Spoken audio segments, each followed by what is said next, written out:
vez alguno de ustedes puede decirme?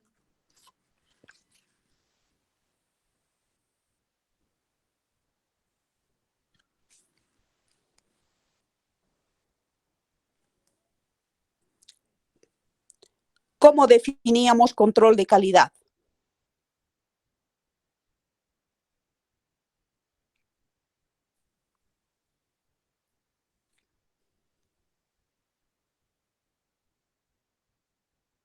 Como un conjunto de procesos que están destinados a la preparación uniforme de algún lote de medicamento, de los lotes de medicamento. Muy bien, Anel. Entonces, para que ustedes recuerden, cuando nosotros hablábamos de control de calidad, y varias veces les he indicado, no hablamos de un comprimido de 10 jarabes o de 20 inyectables. Hablamos de lotes de medicamentos. Y por lo tanto, como trabajamos con lotes de medicamentos, debemos tomar una muestra que sea representativa del lote. Ahora hablamos de medicamentos. ¿Qué es un medicamento? ¿Qué es una especialidad farmacéutica? ¿Qué será?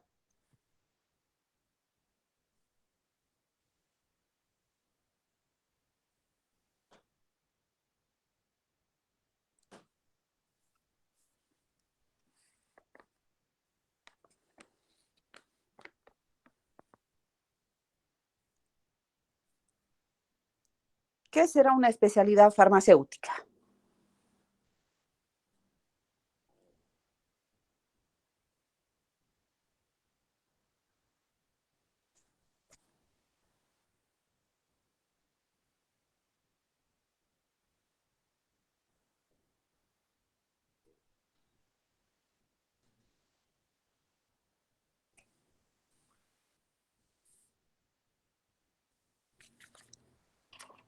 Hemos dicho que toda especialidad farmacéutica es toda sustancia que va a tener una fórmula declarada, va a tener una acción terapéutica comprobada, una forma farmacéutica estable y además va a tener un nombre convencional. Por eso es que cuando nosotros vamos a la farmacia y compramos un medicamento, nos dispensan con el envase. En el envase tenemos no solamente el nombre comercial, tenemos el nombre genérico, tenemos la acción terapéutica, si es un analgésico, si es un antiinflamatorio, tenemos la dosificación, tenemos muchos datos que son considerados como obligatorios.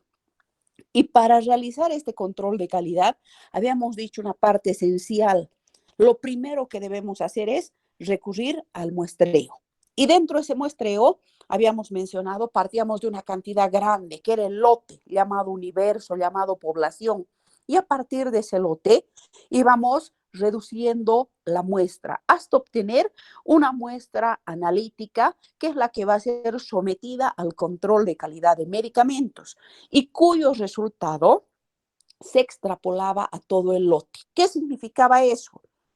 Que si el resultado indicaba deseches este lote porque no cumple con las especificaciones de la farmacopea, no era la muestra representativa que se desechaba, se tiene que desechar todo el lote. Y si ese lote se acepta, todo ese lote, esas 10.000, 100.000 comprimidos o cápsulas o jarabes, podían ser comercializados. Entonces, una parte muy importante dentro del control de calidad es el muestreo. Y en el muestreo hemos dicho que comprende 3 grandes etapas. La primera, la toma de muestra. La segunda, la reducción de la muestra. Y la tercera, la preparación de la muestra. ¿Y qué es la preparación de la muestra? La que comprende ya a la muestra analítica. Ahora vamos a entrar a otro tema que corresponde a identificación de drogas y medicamentos. No sé si ustedes pueden ver en la pantalla. Sí, doctora, se ve. Se puede ver, doctor. Entonces ahora vamos a entrar a este tema de identificación. Una vez que nosotros hemos realizado el muestreo, hemos tomado la muestra representativa para nuestras pruebas, para nuestros ensayos de control de calidad, en todo medicamento sea este analgésico, antiinflamatorio, antimicrobiano, antiparasitario, en cualquier medicamento y en cualquier forma farmacéutica en la que se encuentre, el primer análisis, el primer ensayo de control de calidad es la identificación. La identificación o confirmación, ya sea de la droga. Cuando hablamos de droga, hablamos de la materia prima, ya sea principio activo, sustancia auxiliar, o de la especialidad farmacéutica como producto terminado. Entonces, se dice que la identificación es el primer problema que surge al farmacéutico en cualquier circunstancia o en cualquier ámbito del ejercicio profesional. ¿Por qué es el primero? Porque este problema no solamente es previo, no solamente es prioritario en todo sistema de control, sino porque asume una verdadera importancia. Nosotros no podemos hacer los otros ensayos de control de calidad sin verificar, sin confirmar que realmente la especialidad farmacéutica que vamos a someter al análisis tenga el principio activo que indica la etiqueta y tenga las sustancias auxiliares que declara la fórmula. Por eso se dice que es el primer problema que se plantea al farmacéutico. Y además es previo porque todos los otros análisis, todos los otros ensayos van a estar subordinados a esa determinación. Por ejemplo, si nosotros tenemos un lote de aspirinas que tienen como principio activo el ácido acetil salicílico, vamos a someter a un control de calidad y nos saltamos el paso de la identificación o de la confirmación. Nos saltamos, pasamos directamente al segundo paso, pureza, control microbiológico, y de repente los resultados no son nada lógicos, no hay lógica, no hay secuencia. ¿Por qué? Porque muchas veces el rótulo puede indicar aspirina, ácido acetil salicílico, cuando en realidad esos comprimidos no tienen ese principio activo o no tienen la sustancia, una de las sustancias auxiliares declaradas en la fórmula. Por eso se dice que es un problema previo, porque todos los otros ensayos van a estar subordinados a esta determinación. En cambio, si nosotros como primera prueba, como primer ensayo de control de calidad, hacemos la prueba de identificación o confirmación y ese lote realmente había correspondido a ese principio activo, a partir de ese momento nosotros podemos realizar los siguientes ensayos.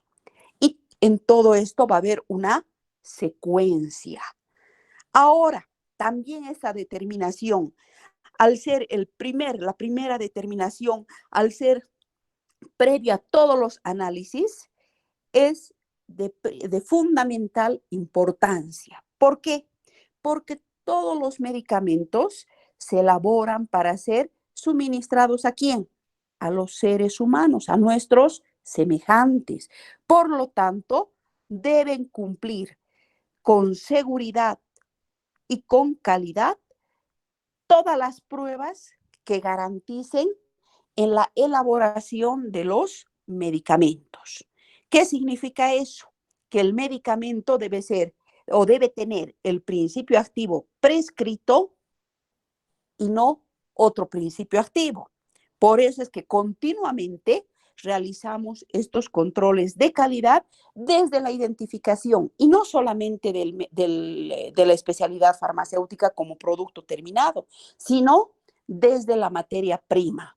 Cuando llega la materia prima a la industria farmacéutica, el farmacéutico de control de calidad, lo primero que hace, si bien esa materia prima llega rotulada con nombre, con pureza, el farmacéutico, esa materia prima, la somete a un control de calidad desde las pruebas de identificación o confirmación. Ahora ustedes me han escuchado hablar de identificación y confirmación y dirán, ¿cuándo utilizamos el término identificar y cuándo utilizamos el término confirmar?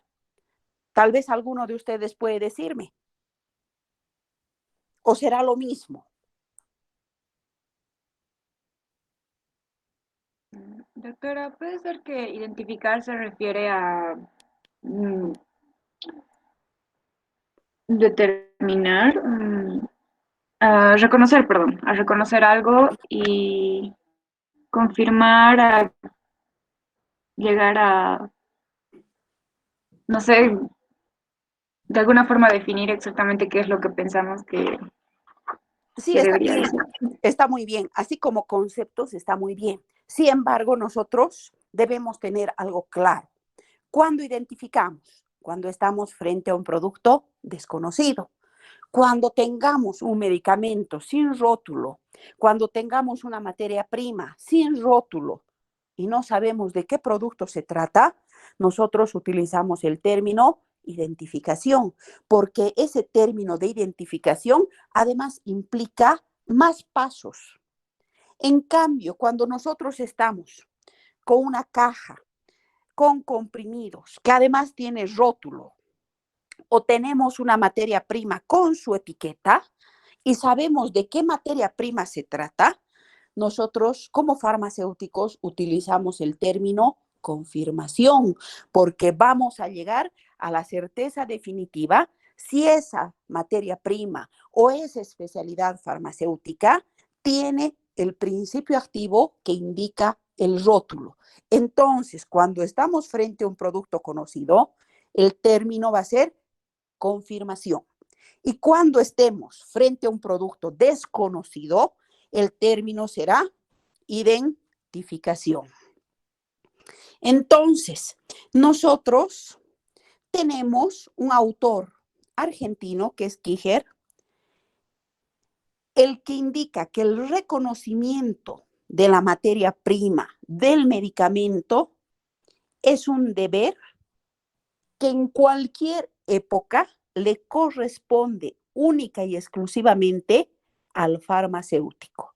Y por lo tanto, como farmacéuticos, no podemos admitir una excusa de decir nos ha engañado o nos han inducido a error. Como farmacéuticos, tenemos la responsabilidad cuando realizamos el control de calidad, empezar con este primer paso, que es la identificación o la confirmación. Porque desde que se ha iniciado el control de calidad, en la Federación Farmacéutica Internacional, si ustedes pueden después revisar en el Internet, van a encontrar reportes de una serie de casos que justamente este autor argentino los ha clasificado en casos benignos, en casos serios y en casos graves, de hechos reales, que en la oportuna identificación se hubiera evitado consecuencias lamentables. Lastimosamente, cuando iniciaba el control de calidad, muchos farmacéuticos han obviado este paso. Como tenían el envase con el rótulo, han supuesto que realmente tenía ese principio activo y han continuado con los pasos posteriores. Y han sacado medicamentos, han sacado especialidades farmacéuticas con errores que en muchos casos han causado la muerte. Y en función a esto, tenemos casos reportados, como les digo, en la Federación Farmacéutica Internacional, que ustedes pueden ver en el cuadro. Por ejemplo, casos benignos en los que estaba rotulado el bicarbonato de sodio. Cuando se hizo el control de calidad, en lugar de bicarbonato de sodio, lo que en realidad tenía era hexamida. Sin embargo, este caso no ha producido la muerte, ha producido una reacción adversa, pero no ha llegado a un caso fatal. O envases rotulados con kaolín, cuando en realidad tenían el carbonato de sodio. Y normalmente todos estos casos se dan por las similitudes Porque como farmacéuticos, en la industria farmacéutica, conocemos cómo es un principio activo, cómo es un polvo de ácido acetil salicílico, cómo es un polvo de tetraciclina. Y desde luego que no lo vamos a confundir, porque el ácido acetil salicílico es un polvo fino, blanco. En cambio, la tetraciclina es más granulada, de color amarillo. Entonces, como farmacéuticos, si hay esas diferencias abismales, desde luego que no vamos a confundir. ¿Cuándo se dan estas confusiones? Sobre todo cuando hay similitud en los nombres, cuando hay similitud en el aspecto de la materia prima o en el aspecto de las formas farmacéuticas. Tenemos casos serios. Por ejemplo, los envases rotulados con cafeína, cuando en realidad lo que contenían era la codeína. O envases rotulados con sulfato de quinina, cuando en realidad contenían la sulfaguanidina. Y finalmente tenemos casos graves. Envases rotulados con clorhidrato de papaverina, conteniendo en realidad el fenobarbital. Y uno de los casos más terribles, envases con cianuro de potasio en un lote de azúcar. Y ustedes dirán, ¿cómo van a confundir el azúcar con el cianuro de potasio? Si ustedes ponen, tiene el mismo aspecto. Tiene el mismo aspecto. Por eso les digo, todas estas confusiones se dan a consecuencia de la similitud en el aspecto, de la similitud en la presentación o en muchos casos por la similitud en los nombres. En estos casos graves, desde luego, ha producido la muerte de muchas personas. Todos estos casos están reportados en los documentos de la Federación Farmacéutica Internacional. Por otro lado, hay otro autor francés que relata el caso de una crema en la que la omisión justamente de esas pruebas de identidad ha provocado trágicas consecuencias en una crema para lactantes llamada, esta crema salió con un nombre comercial, Baumol, en Francia. Esta era una crema antiescaldante, cuyo principio activo era el óxido de zinc. Y la crema, así rotulada con el nombre comercial Baumol, indicaba óxido de zinc como principal materia prima, es decir, como principio activo.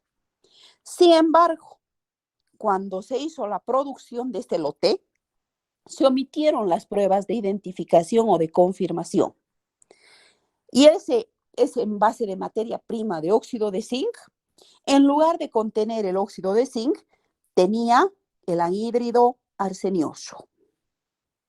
Se elaboró el lote, se omitió el producto terminado.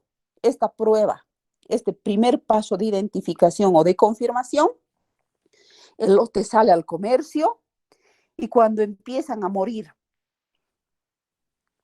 100 niños aproximadamente, hay una alerta. Se retira del mercado todo ese producto y se somete a un control de calidad. ¿Qué se determina? Que en lugar de tener el óxido de zinc, tenía el anhídrido arsenioso. Miren, una consecuencia fatal. ¿Por qué? Por saltarse este primer paso de la identificación o confirmación. ¿Y por qué se produce esto?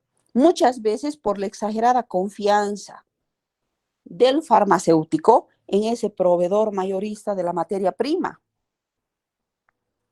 Y posteriormente, cuando se produce un proceso judicial, no es el proveedor mayorista, es el farmacéutico, porque omitió ese primer paso tan importante y que además en toda farmacopea está consignada. Entonces, para que vean ustedes, y no solo son estos casos, la Federación Farmacéutica Internacional tiene el reporte de más de 1000 casos que ha habido, serios, benignos, graves, que han desencadenado reacciones adversas y por las que ha tenido que retirarse del mercado muchos medicamentos con el saldo de personas intoxicadas, con el saldo, como en este caso, de personas muertas. Entonces, como farmacéuticos, nosotros debemos recordar que en el campo de los medicamentos no existen sustancias absolutamente inocuas. Y eso nos recuerda la Federación Farmacéutica Internacional en función a los miles de casos que han ocurrido. Cuando iniciaba el control de calidad, se pensaba que las sustancias auxiliares eran sustancias inocuas y que se podía usar en la producción de comprimidos, de jarabes, de cremas, cualquier sustancia auxiliar, porque al ser sustancia auxiliar, al acompañar al principio activo, se pensaba que la sustancia auxiliar era inocua. Y la Federación Farmacéutica Internacional, a través de la Organización Mundial, a través de la Organización Panamericana de la Salud, se ha encargado de normar y de indicar a los diferentes gobiernos de todos los países del mundo que en el campo de los medicamentos no existen sustancias inocuas. Y como farmacéuticos tenemos la obligación, no solamente en control de calidad, sino en la parte de tecnología farmacéutica. Y con seguridad ustedes han visto, el farmacéutico para la producción de un lote de medicamentos debe utilizar sustancias auxiliares que sean compatibles con el principio activo. No es cuestión que la industria diga, ahora tenemos este colorante o tenemos este saborizante o tenemos este estabilizante que hemos utilizado para este ibuprofeno que vamos a utilizar ahora para esta ciprofloxacina. No es así. Debemos ver la compatibilidad, que sean compatibles, porque muchas veces, ¿qué ocurre? Cuando se utiliza una sustancia auxiliar que no es compatible con el principio activo, llega a formar complejos que evitan su absorción o que desencadenan reacciones adversas o que disminuyen la estabilidad del producto.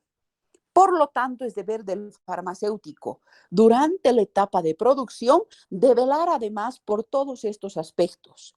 Y el farmacéutico en control de calidad deberá además de realizar los ensayos, verificar los componentes de la fórmula para ver si no hay componentes que sean incompatibles entre sí o incompatibles con el principio activo. Ahora,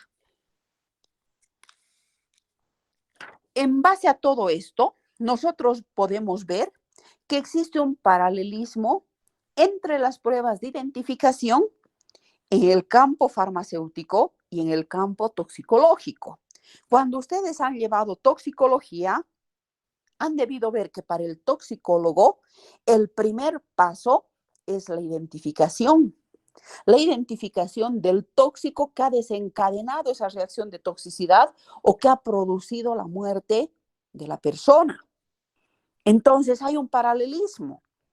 Cuando nosotros estamos como farmacéuticos en el área de toxicología y nos llega una muestra, ¿qué es lo primero que hacemos? Identificar. Cuando estamos como farmacéuticos en control de calidad de medicamentos y nos llega el medicamento, lo primero que debemos hacer es identificar.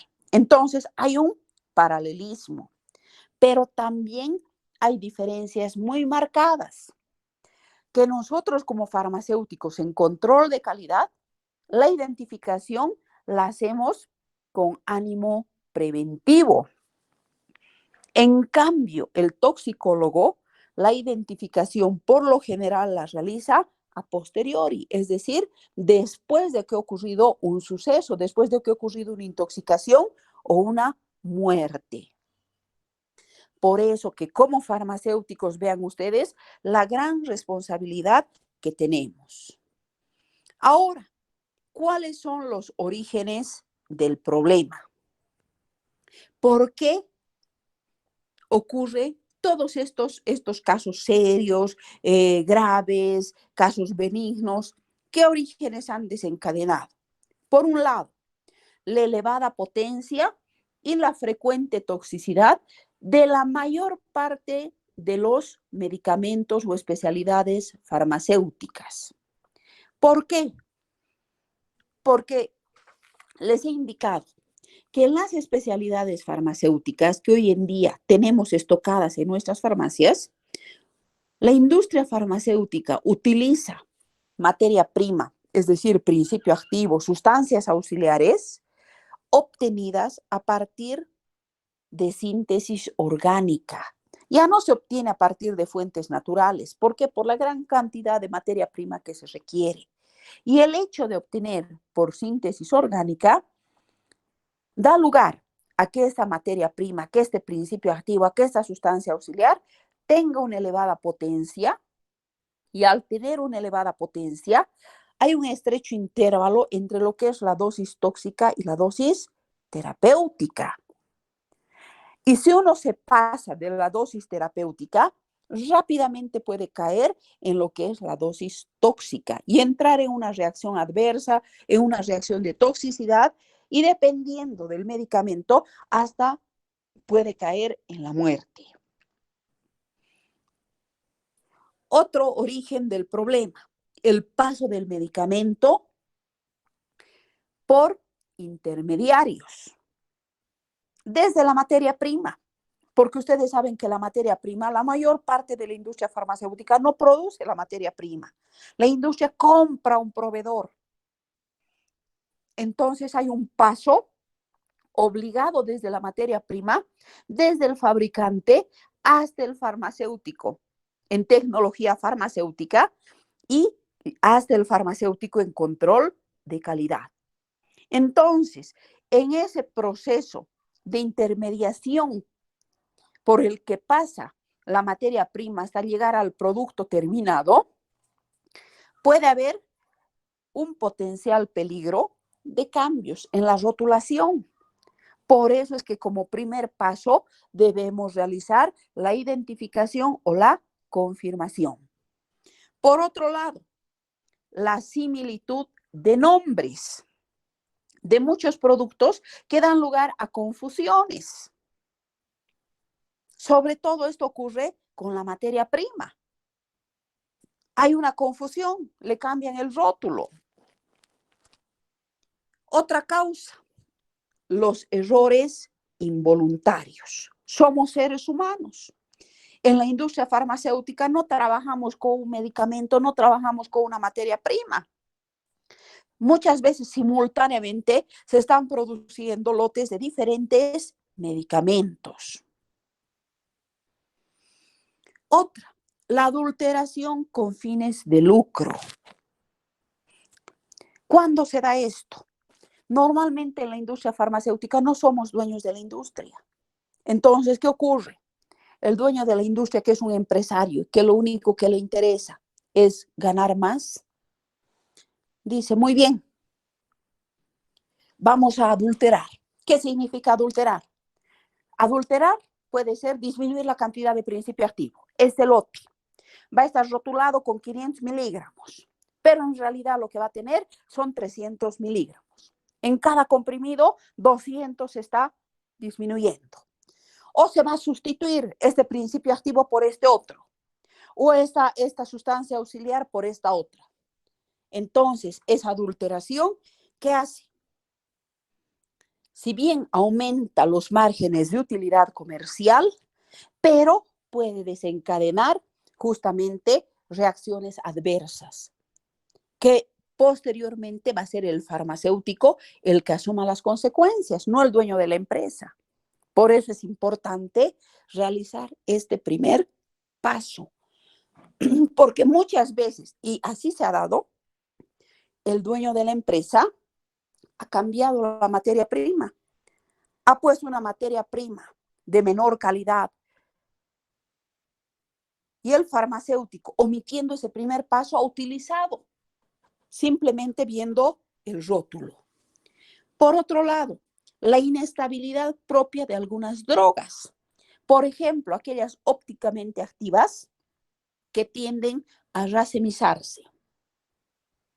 La pérdida o destrucción del rótulo, que es muy característico, sobre todo en la materia prima, como en el almacén, en el depósito de materias primas. No hay una sola, sino hay un sinfín de materias primas.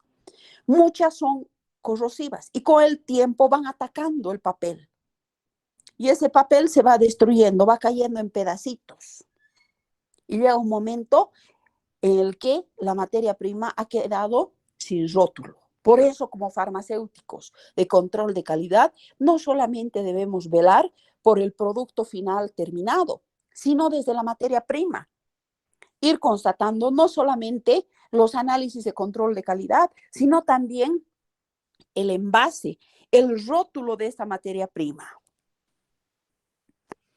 Entonces, ahora vamos a ver las definiciones que como farmacéuticos debemos utilizar cuando hablamos de identificación. ¿Qué es identificar? Hace un momento su compañera nos decía, es reconocer. Cuando nos dicen, hay que identificar, ¿qué nos están pidiendo? Que reconozcamos por medios idóneos, a través de pruebas específicas, si una sustancia es la que se busca o se supone. Eso es identificar. Voy a reconocer. Pero en muchos casos me piden, además de identificar, que yo caracterice. ¿Y cuándo voy a caracterizar? Cuando esté frente a un producto desconocido. ¿Qué es la caracterización?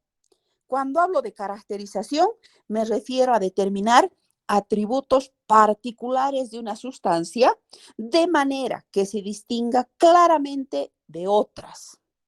Y cuando ya caracterizo, tengo que entrar a hacer pruebas específicas. Por ejemplo, punto de fusión, tengo que hacer un punto de ebullición, un índice de refracción, que son característicos para cada droga. No va a haber dos drogas que tengan el mismo punto de ebullición o que tengan el mismo punto de fusión. Por eso, cuando nosotros identificamos, cuando estamos frente a un producto desconocido, lo primero que hacemos es caracterizar. Vamos determinando atributos particulares. Ahora, ¿qué será reconocer? Hemos dicho identificar es reconocer. ¿Qué es reconocer? Cuando hablamos de reconocer, nos referimos a examinar cuidadosamente una sustancia. Y al examinar, vamos viendo su identidad y su naturaleza.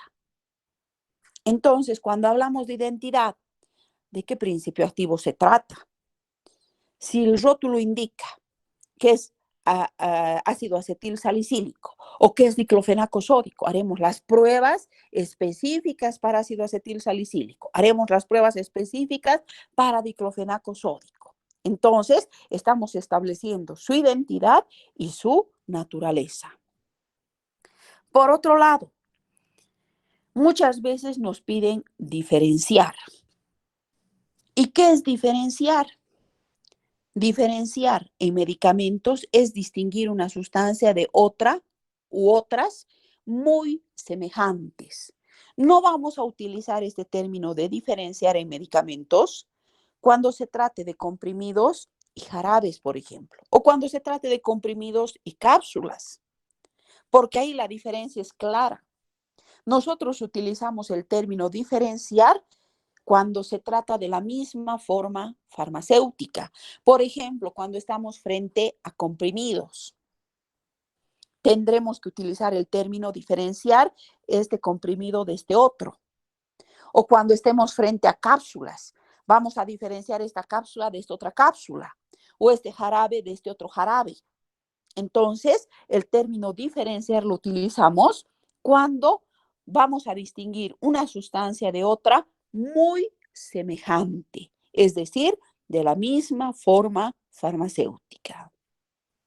Y además tenemos el término confirmar. Confirmar, llegar a una certeza definitiva. Para eso tendremos que utilizar pruebas terminantes que la identificación de una sustancia es la correcta. Y como les he dicho, dependiendo del enfoque de lo que planteemos, nosotros podremos adoptar la expresión correcta. Si estamos frente a un producto desconocido, se procederá a identificarlo y el término que utilizaremos es identificación. Y este término de identificación, ¿qué implica? Implica la caracterización. En cambio, si nosotros estamos frente a una sustancia conocida y queremos establecer si el contenido de esta caja de comprimidos es la misma sustancia que indica el rótulo, el término que utilizaremos es confirmación. Confirmación. Y en la confirmación es más fácil porque tenemos un supuesto principio activo, tenemos una supuesta droga. En ese caso, aplicaremos directamente con nuestros conocimientos de química analítica la prueba cualitativa. ¿Qué es una prueba cualitativa? Una prueba de color que nos permita decir se trata o no se trata de esta droga, se trata o no se trata de este principio activo. Ahora, ¿qué recursos se utilizan para la identificación? Lo primero que hacemos para identificar es una caracterización organoléptica. ¿Y qué es la caracterización organoléptica? Es una primera aproximación al problema, aprovechando las posibilidades selectivas y eliminatorias que nos va a proporcionar la observación sensorial. Así, por ejemplo, con la vista vamos a detectar la forma, vamos a detectar el color, vamos a ver el aspecto de la sustancia. Con el olfato nos va a indicar el olor. Algunos olores son propios de un producto. Otra de la caracterización organoléptica, lastimosamente el gusto que nos informa sobre los sabores, no podemos usarlo. Con los medicamentos no utilizamos el sistema del gusto, porque han visto que el cianuro tiene la forma del azúcar. Imagínense si nos ponemos a la lengua. Por lo tanto, ese aspecto de la caracterización, que es el gusto, no tomamos en cuenta en medicamentos, aunque hay medicamentos que tienen sabores típicos o sui generis, pero lastimosamente el gusto no aprovechamos dentro de lo que es la caracterización organoléptica. El tacto nos va a informar qué cosa es el tacto. El tacto, datos de la consistencia, del tamaño de la partícula, de la característica de las superficies. Y en algunos casos, el oído, que nos dará alguna información. Cuando existan sustancias que las restreguemos entre los dedos, que van a producir un ruido característico. Entonces, la observación organoléptica es una prueba previa que nos va a permitir aproximarnos al problema, aproximarnos a la droga de la cual podría tratarse. Entonces, viendo nosotros si es un polvo fino, si es un polvo granulado, si tiene algún color, con todos esos datos, nosotros podemos tener una ligera idea. Un segundo recurso para la identificación son las pruebas de orientación. ¿Qué son las pruebas de orientación? Son operaciones preliminares que van a limitar por eliminación el número de incógnitas. Por ejemplo, si se trata de una sustancia blanca, inodora, cristalina, soluble en agua, nosotros ya vamos a tener numerosas especies químicas que coinciden con esa afirmación. Entonces, ¿qué es lo que vamos a hacer con las pruebas de orientación? Vamos a someter a la caracterización, a puntos de fusión, vamos a someter a las constantes físicas, que es otro recurso de la identificación. Y en las constantes físicas someteremos a determinar punto de fusión, punto de ebullición, grados de rotación óptica, índice de refracción, que son los más importantes dentro de las determinaciones físicas que se aplican al proceso de identificar drogas o especialidades farmacéuticas. Y finalmente tenemos las marchas analíticas sistemáticas. Estas marchas analíticas son de fácil aplicación en los compuestos orgánicos, en los cuales, por medio de reacciones químicas específicas, nosotros determinamos si se trata de un catión o se trata de un anión. En cambio, cuando se trata de compuestos orgánicos, cuando se trata de sustancias orgánicas, se requiere hacer varios análisis. ¿Por qué? Porque en el caso de compuestos orgánicos es imposible utilizar la vía eliminatoria y sistematizada. Nosotros en este caso debemos, en primer lugar, hacer un análisis elemental. En el análisis elemental vamos a descubrir si hay presencia de nitrógeno, si hay presencia de halógenos o de algún metal, por ejemplo, hierro, cobre, plata. Una vez que hemos hecho el análisis elemental, pasamos al análisis funcional.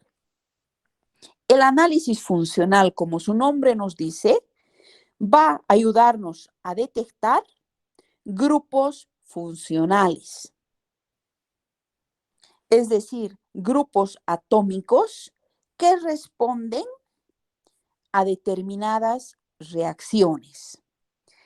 Por ejemplo, dentro del análisis funcional, nosotros haremos pruebas para determinar si se trata de alcaloides, si se trata de barbitúricos, si se trata de sulfonamidas. Posteriormente, debemos realizar un análisis de solubilidad. Y el análisis de solubilidad lo haremos viendo la solubilidad en agua y en éter. Haremos la solubilidad para ver si son solventes polares o no polares. Y también haremos los ensayos en soluciones ácidas y en soluciones básicas. Y esto se va a practicar según la sustancia que contenga, tanto en el análisis elemental y en el análisis funcional, viendo si tiene azufre, viendo si tiene nitrógeno, viendo si tiene halógenos o tiene metales.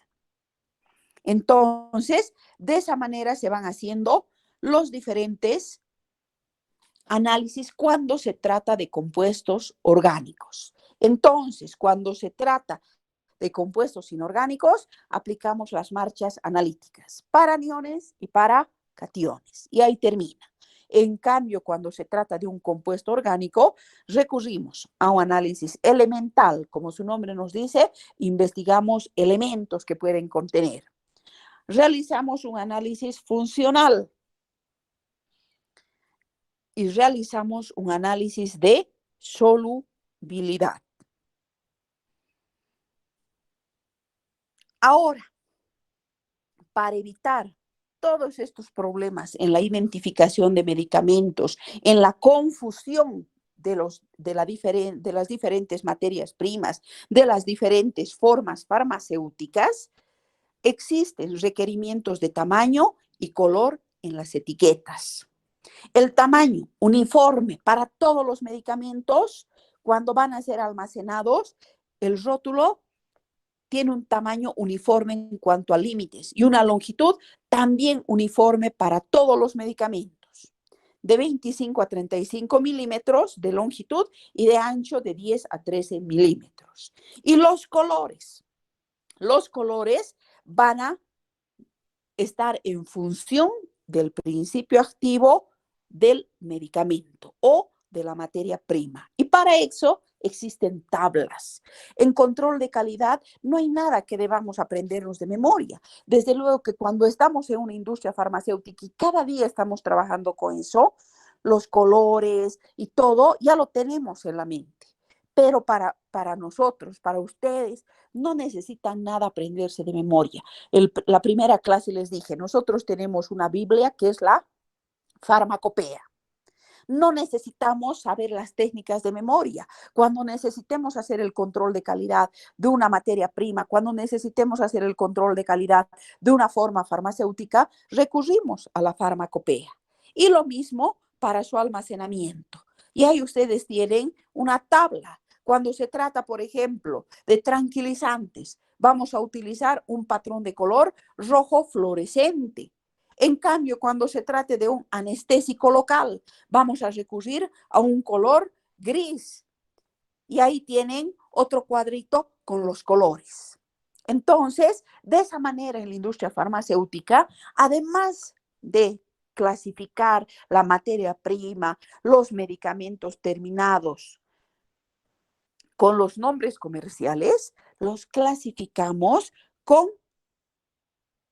códigos de colores que van a estar con dimensiones estandarizadas, de manera que el farmacéutico también pueda guiarse por el código de color. De esa manera, entonces, nosotros hemos visto este tema de identificación. ¿Alguna pregunta que tengan?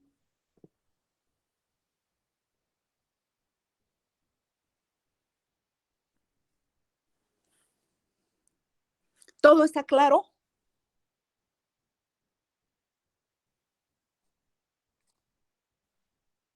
Sí, doctorita. Ya. Entonces, ahora vamos a quedar ahí. Tengo una persona para mesa. Voy a tomar a continuación el examen de mesa y a las 10 menos cuarto empezamos las clases prácticas.